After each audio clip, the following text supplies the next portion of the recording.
Funding for Stress-Free Cooking is brought to you by Cutco.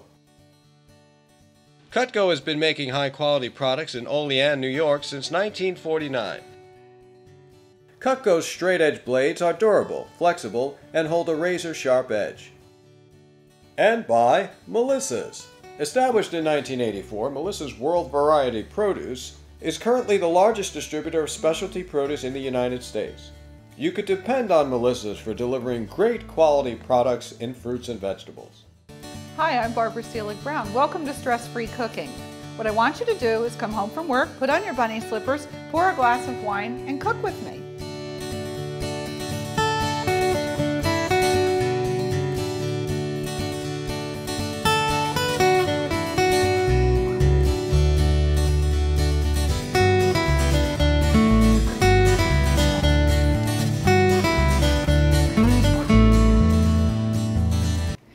Barbara Seelig-Brown. Welcome to Stress-Free Cooking. Today, my kitchen is a very special place.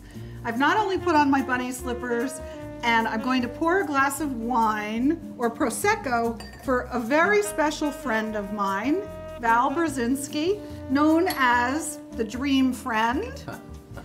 And what makes our day extra special, not only is Val here, but his son Stefan Brzezinski, who is a chef, is here to cook for us. So today's theme is what chefs cook at home. So I'd like to welcome Stefan and Val. And cheers. Salute. Thank you Cheers. for coming. Thanks for pouring Prosecco. Stefan. Yes. So, you probably have favorite restaurant meals? I do, and I think there's a big difference. Cooking in a restaurant, you have everything at your fingertips. And people at your fingertips. And people at your fingertips, left and right. But my favorite thing to cook at home, my wife and I are huge pasta fans, and after cooking 60 hours a week, the last thing I want to be doing is cooking, honestly. Really? Really. So. And Kelly doesn't do the cooking at home? No. She's the baker. Oh, She's the baker. So what I usually do is a quick, very simple Italian pasta dish. So the first thing you want to do is blanch off your broccoli rabe. So tell us about broccoli rabe. Broccoli rabe is an Italian green, very bitter. It's in the broccoli family, obviously, but it's not anywhere near it, in my opinion. It is bitter, so you always want to blanch it. It pulls out some of that bitterness. So the first things first is blanching it, and with a blanch, you always want to do heavily salted water. That keeps the nice, vibrant green. So heavily salted, in your opinion, is about a tablespoon? 2 or 3. Well, I usually keep it to 1. 1? At home. All right. Well, the thing is, we're going to be blanching 2 things in the water, so it's really killing 2 birds with 1 stone. I'm not going to salt the water after I'm done to cook the pasta in it. Okay. So, I mean, it really is 1.5. Okay. So first things first is to blanch your broccoli rabe. And this is about 2 pounds of broccoli rabe? About 2 pounds of broccoli rabe, and you have to keep in mind that it will wilt down into barely anything or nothing, so. And it's not your standard blanch, because this will be cooked yet again for a little while after I cook the pasta. And how are you cooking it again? To bring it back to heat. I'm going to put it in the colander, and it'll cool down a little bit. Then once I cook the pasta, when I drain the pasta, I do it right on top of the broccoli rabe, so it brings it back to So you have residual cooking time, and then you have the additional heat from the pasta. Correct. Okay. So you really only want to blanch this for 30 seconds. The next base is the sauce. A lot of people are skeptical when I tell them about this dish because it's pretty much anchovies and anchovies only. They melt down into absolutely nothing, so you won't see them, you won't taste them. Our sauce is about as easy as it gets. You're going to want to take a couple of cloves of garlic. This is German white garlic, so it's a lot larger, aka you don't need as much. Regular garlic that you were to get in the supermarket, 3 or 4 cloves would be plenty. Okay. So you're using 1 of these or 2? I'm going to use 1 because that's pretty big. They're pretty big, and so 2 to 3, small to medium, or 1 giant. And you just want to give it a quick little slice. My dad presses it. It excretes a lot more flavor. My draw to this dish is the rusticness of it. big pieces of broccoli rabe, you know. Right, big pieces of garlic. Instead I agree. of doing grated parm, I'm gonna do shaved Parmesan, just so it really looks bright and alive. And that's why I'm slicing this garlic instead of chopping it or pressing it, because I want everyone to be able to see exactly what's in the dish and what they're gonna be eating. Well, the other thing about slicing the garlic too is if you want to remove it from the dish, it's a lot easier when If it's people aren't sliced. big garlic fans, if they want to lie to you and say they're allergic to garlic just because they don't like it, fine, Right. pick it out. Anything you can do, you can pick it out, except for the anchovies, but that's a good thing because we don't want We're almost people eating. boiling here. We're almost boiling. All right, so we just need a little bit of extra virgin olive oil in a saute pan or saucepan, whichever you prefer. Tell me when. I'd say about a cup, because it's gonna be our sauce. It's gonna, you know, that pasta and broccoli rabe's really gonna soak up a lot of it. Is that enough So, for you? one more little splash for good measure.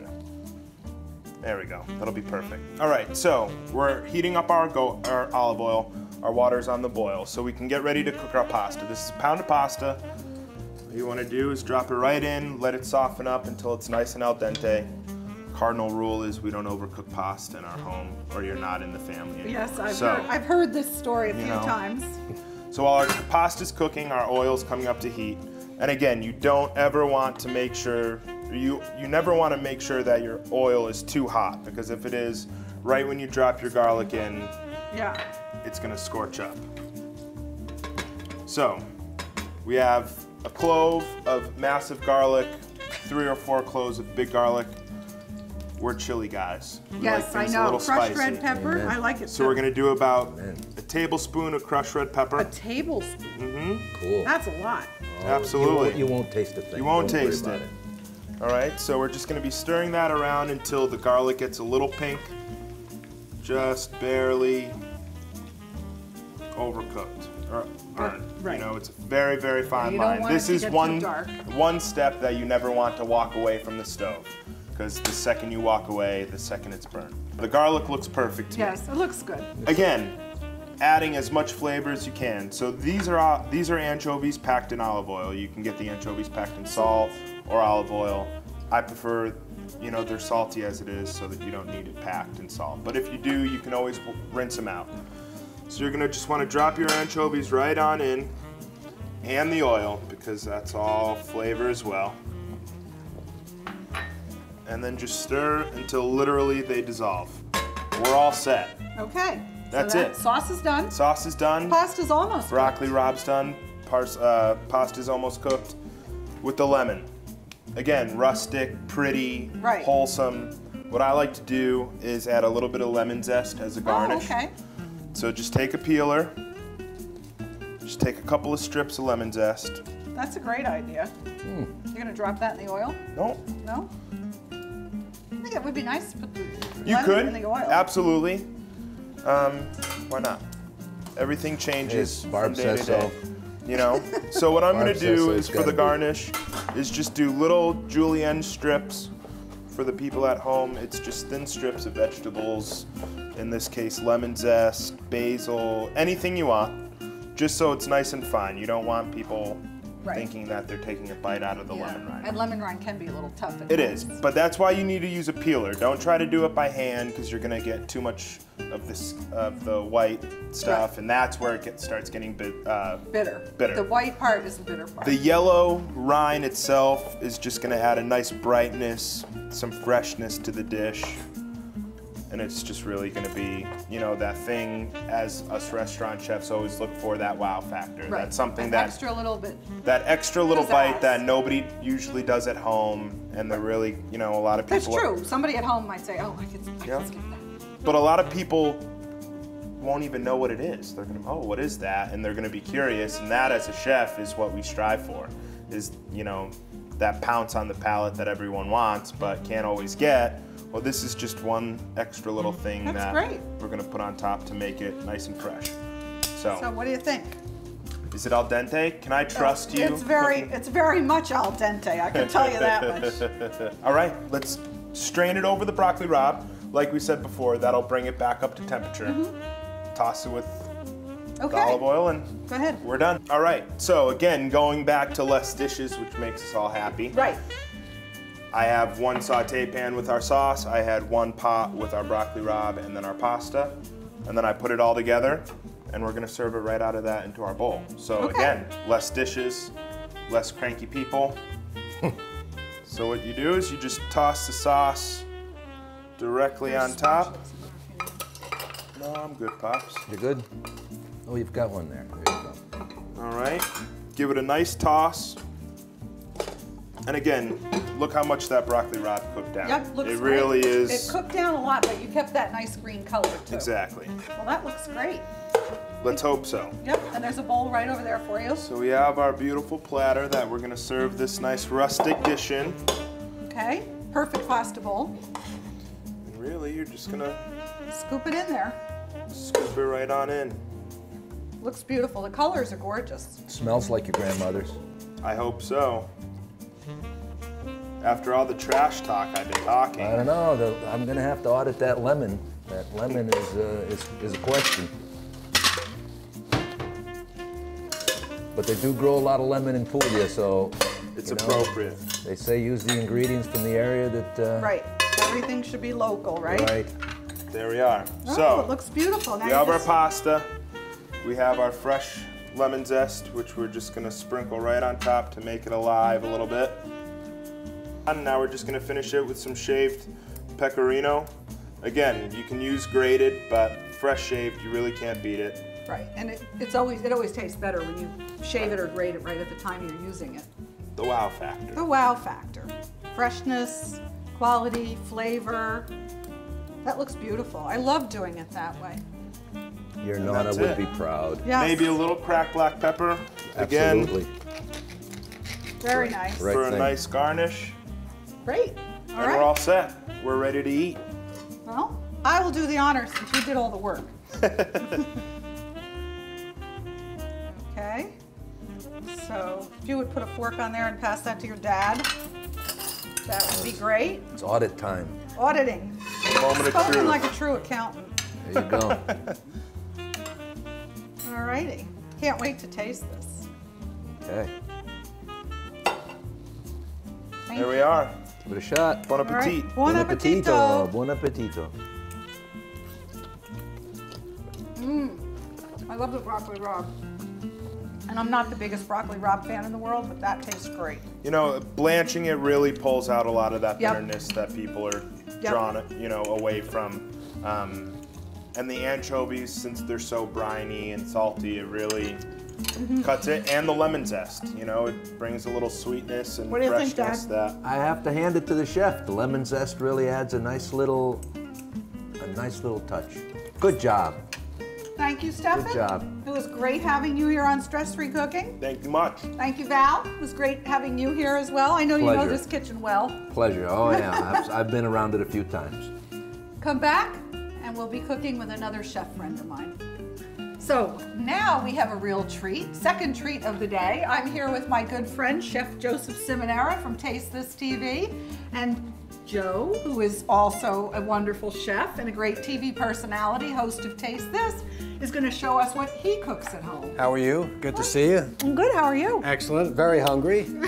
As Up to the right spot, You're right? always hungry. I never saw such a slim guy eat so much. I don't know what it is. I just keep eating and eating. It's like what we did in the house with my dog growing up. We just fed him and fed him, fed him. fed him. He blew up like a balloon. Yeah, but you I was know. eating with him, and I just never gained any weight. Well, you're lucky. You're the kind of person we all hate. I don't know. So what are we cooking? I thought we'd do some chicken scarpaiella today. Oh, I love this Yeah, dish. quick, easy dish, and I'm going to show how you can take a whole chicken like that, cut it up into many pieces, and cut the cooking time, literally, you know, Right, by, cut the cooking time in you know, half. Great. and try to be stress-free. Right, and you can save some money by cutting this chicken You up, can, too. you know, Right. and you know, a lot of people don't realize that if you get a whole chicken, it's a lot cheaper than, you know, going to the grocery store and getting, you know, thighs and wings and everything else, you know, Right. prefabricated. And, you know, I've noticed lately in the grocery store, it's really hard to buy a whole chicken cut up because everybody likes certain parts. And No. so it seems like they're all packages of parts You're right. anymore. You're right. Can you do me a favor and give me some juice on these lemons? Sure. Just before I kill this cutting board with all this chicken. Yes. Good idea. So great, So, you know, how's great things idea. going on stress-free? Oh, it's going great. I've had some wonderful guests this season. All right, good, good. And it's always a terrific show when you join me. So I certainly can't complain. Thank you. Well, I'm going to mess up this cutting board now by taking this chicken. So what's up with the cookbooks? I see we got another one out, huh? Yes, my third book, The Stress-Free Diabetes Kitchen, has just come out this fall, and it's available at diabetes.org. So like, do you have like the little elves that work on the set with you here? I mean, how does anybody like finish all these cookbooks in 1 year? Well, you know, I love doing it, so I probably work more hours than I should, but I think when you really love doing something, you're more than willing to do that. I absolutely agree. And anything worth having is worth working for, don't you think? And I love eating, that's why I come on the show. Well, thanks for having me on anyway. Well, thanks for coming. So what I'm doing is just taking this chicken, Barbara, right? I'm just making small pieces. Small pieces, that's great. And it cuts further. Yeah, it definitely goes further. Cuts on the cookie. Did I get any on you there? No. Okay. But I was worried. Even sometimes, you know, I'll just make like a little slice in here so it kind of that cooks the dark even. meat will cook more quickly. Exactly. That's a great idea. And then we have a really hot pan here. Yes, that And this is pan the key. hot. This is key for this type of dish. Is to have a really hot pan. Yeah. Now this dish, a very, very famous Italian restaurant in New York City, has this on the menu. I won't mention the name because I like for your show to be stress-free. But if this was my name, I'd be blasting credit for getting it. But anyway, it's a real simple dish, and it just involves, you know, cutting the chicken in really small pieces, a couple of basic ingredients, and that's what I think is important with cooking. You know, keeping it basic, keep it right? simple, keep it fresh, keep it authentic. Exactly, because I think so many people mask the true flavor of what the product should be. Right. You know, they add all this stuff, and then before you know it, you have to ask yourself, is what that chicken? What am I eating? And flavors overwhelm one another. I agree. Can you just hit that with a little bit of salt and pepper on top? I'm just going to wash my hands. Yes, it's very important when you're working with meat, or especially chicken or turkey, to make sure you continuously wash your hands, and also be very careful that you don't cross-contaminate and put a knife down and forget that you used it on chicken and then go cut a cantaloupe. You're very likely at that point to get food poisoning, not from the chicken, actually from the cantaloupe. I agree. I agree. You can risk a lot of things. Getting sick, getting emails. You know, you never know what'll happen these day and age. Oh yes, all those email questions. You know? But feel free to email us with your questions Absolutely. anytime. Absolutely. We love you. Now, you got to have a really hot pan here. When it's That smoking, is hot. it's good. So now take your oil away, and what you want to do is start off with your first piece of chicken. And that's sort going to cool the pan down really quick because the chicken is really Yeah, now you see chilled. how the chicken kind of slides back and forth? The pan is now hot enough. And you really have to do this dish with this high heat, because if you don't, you're going to run into a situation where the chicken sticks to the bottom of the pan. Yes, exactly. And you don't want that. But a non-stick pan won't get this hot, so that's something you want to keep in mind. Non-stick pans don't get as hot as traditional surface pans. We're not going to use this little piece here. Okay.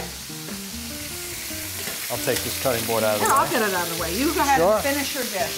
Stress-free, I forgot. Forgot where I was for a moment there. Now, Barbara, can you do me another favor? I can do whatever you need me to do. What I like to do sometimes is to take a little bit of black olives like this. They're Cherignola. I love those. They're so buttery flavored. Exactly. Just a few, maybe 3 or 4 of those like that. And the dish is quite simply just really seared chicken. And I know people say, well, whole chickens don't cook that quick. Right. They really do if you cut them like this. Cut them up like that, right. I worked with a chef in the city that when we were preparing this dish, he wasn't used to the oil. And he put the chicken in, and the hot oil splattered all over his arm. So that's why I like to tilt my pan a little bit. Yes, that's a good idea. Tilt it away from you. Tilt it a little bit. Tilt it away from you. You'll thank it. Right, exactly. And you know what? Everybody makes a mistake one time, and then they remember after that. Yeah, unfortunately, you know. But you can't lose by taking the pot and just simply kind of lifting the oil up. This way it doesn't... Yeah.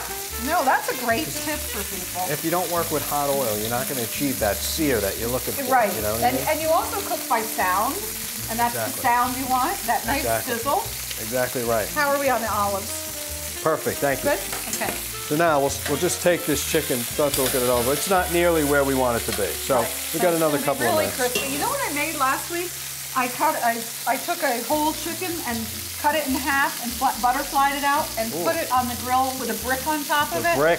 Oh, that was the best. The brick chicken. The skin was amazing. Well, I have this bowl here that I use just to put some excess oil. So we're just going to turn this chicken over. Oh, and you see that pan sear? Yeah. And nothing, you know, was sticking to the pan. We have that. That looks great. Well, as we said in another show, if the meat won't allow you to turn it, leave it. It's not ready. Exactly right. Exactly right. That looks beautiful. Now, the situation here, quite frankly, is, you know, it'll always be a dirty kitchen, but I guarantee you'll eat good. I'm not sure I like you calling my kitchen dirty. No, with me, I mess up the kitchen. No, it's always clean in here. All right, so now I'm taking the chicken off. So now your chicken right now is medium rare, almost medium. Okay. So not quite done. Not quite done at all. But that's now, okay. We're going to take this excess oil because you have some chicken flavor in there. Right. That we're going to put at the end. Okay. But it's not going to be good for the sauce that we're going to create now. Alrighty. So we're going to put this chicken back.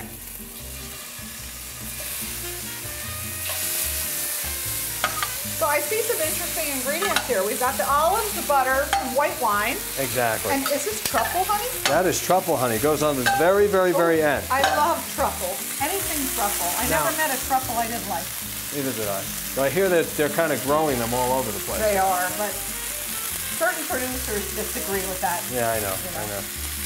There's always going to be that mock-up, right? Yes. All right, so now we're throwing rosemary. More? And immediately you smell that earthy flavor coming up, right? I love rosemary. I'm trying to convert my neighbor. She hates rosemary, but little by little, we're working on it. And more? Yeah, what? A little bit more. There's no rules in cooking. Yeah, when you pull the rosemary off the stem, you go against the way it grows and it comes right off. That's right. You'll always get a great little tip on Barbara's show. All right, now you put the olives in there. Okay. And the olives really don't do much in the way of flavor. They look good. It's good texture when you bite in, but you're not going to get a lot of flavor off. I love that. All right, now we can add the white wine first. White wine. Now that white wine's going to pick up all those great brown bits on the bottom of the pan that are going to create a wonderful sauce for us. It's got incredible flavor. Yeah, clean the pan. And then we throw in some lemon juice. Lemon juice, yep. White wine, lemon juice, olives, rosemary. How could we go wrong? How could you go wrong? And then we just let this cook down for about 2 or 3 minutes. Okay.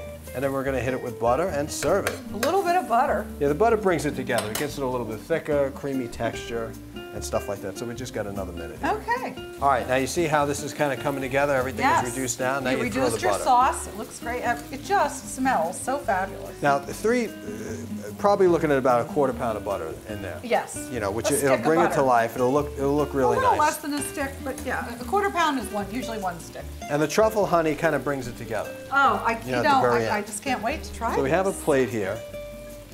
And you'll notice that the butter really coats the chicken, gives it flavor, nice shine. Butter does bring sauces together. I love it. Yeah. You know, it brings it whole to the next level. And I mean, it's a gorgeous sauce. It's a gorgeous sauce. And then what we're going to do is we're going to take a little bit of this and put it in there as well. So we have the juice, exactly. the drippings.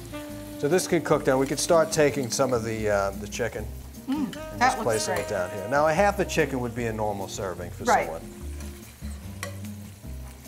But with something like this, depends what you're serving with it too, I think. Yeah. But I like cutting it into bite-sized pieces. That way, if you have a party and you have a lot of food, people can try things. There's nothing worse than standing at a buffet table and not being able to put food on your plate because it wasn't cut small enough or it wasn't cut all the way through. I hear you. You know, and then people don't touch it, and you went through all that trouble. Yeah, they don't. This is a dish, like you said, everybody can grab in. Yes, and share. And the butter really marries well with the rosemary too. It's beautiful. So we get to the point right here where it's still good, it's not broken, and we go right over the top. That is great. Well, I know what I'm having for dinner. Oh, that is so gorgeous. I love the black olives. Treat yourself a little bit, and then you take a little bit of the chicken sauce, if you feel you need it, go over the top. Right. Then, at the very end, wipe this down a little bit. That's a sign of a good chef. Wipes down the plates. You can just drizzle the truffle honey over the top. God. And there you go, voila. That is gorgeous. Would you hand me a spoon so I can give this a little taste? I definitely will. I have to taste this little bit of sauce. I know we're almost out of time, Joe, but when you're here, time always goes so fast. And I also want to say it was such a pleasure having Stefan Brzezinski and his dad on my show. Great dish. And then Joe, what a terrific show for me to Absolutely. have. So I'm Barbara Seelig-Brown. Thank you, Chef Joseph Thank you so Simonero of much. Taste This. Thank you for watching Stress Free Cooking, and I hope you'll join us again soon.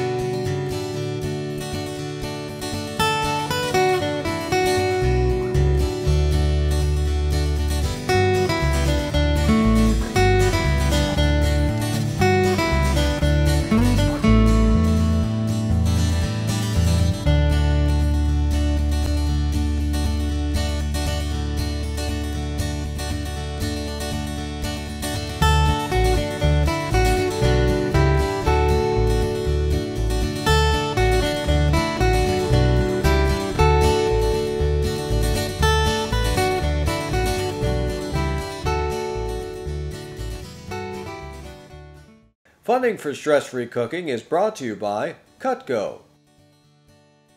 Cutco has been making high-quality products in Olean, New York since 1949. Cutco's straight-edge blades are durable, flexible, and hold a razor-sharp edge. And by Melissa's.